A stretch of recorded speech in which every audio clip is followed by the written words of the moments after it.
और शायकीन क्रिकेट तो पुरुमीद हैं ही, इसके साथ साथ मोहम्मद रिजवान के भाई भी आज के मैच से खासे पुरुमीद हैं। उनके साथ हमारे नुमाइंदे नवाब शेर मौजूद हैं। रिजवान के भाई का क्या कहना है इस मैच के हवाले से, आइए जानते हैं।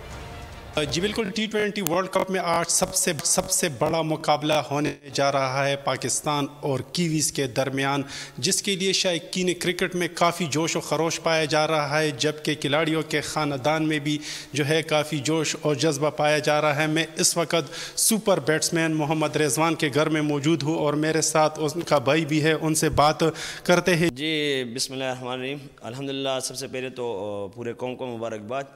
जिस तरह पाकिस्तान टीम खेला है और बिल्कुल उम्मीदें नहीं थी सेमीफाइनल की, लेकिन अल्लाह पाक ने बहुत करम किया है। अल्हम्दुलिल्लाह दुआई थी कौम की और पाकिस्तान सेमीफाइनल पहुंचा है और इंशाल्लाह तो औकात भी बेहतर है इंशाल्लाह पाकिस्तान से कि वो अपने भरपूर परफॉर्मेंस के साथ इंशाल्लाह वो सेमीफाइनल जीते और फाइनल के लिए क्वालिफाई कर ले इंशाल्लाह। उम्मीद है ये कि सेमीफाइनल में फाइनल में इंशाल्लाह बाबर आजम भाई और रिजवान भाई दोनों ही इंशाल्लाह बड़े खिलाड़ी है और बड़े परफॉर्मेंस में देंगे इंशाल्लाह।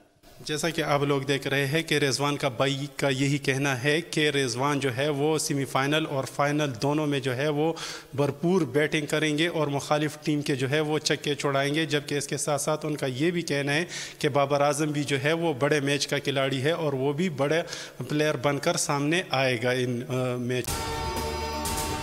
अगर आपको ये वीडियो पसंद आई तो लाइक पर क्लिक करें। बहुत अच्छी कवरेज की है, ये मार्च की तो ज़बरदस्त कवरेज थी, बॉल की प्रॉब्लम सबसे बेस्ट थी।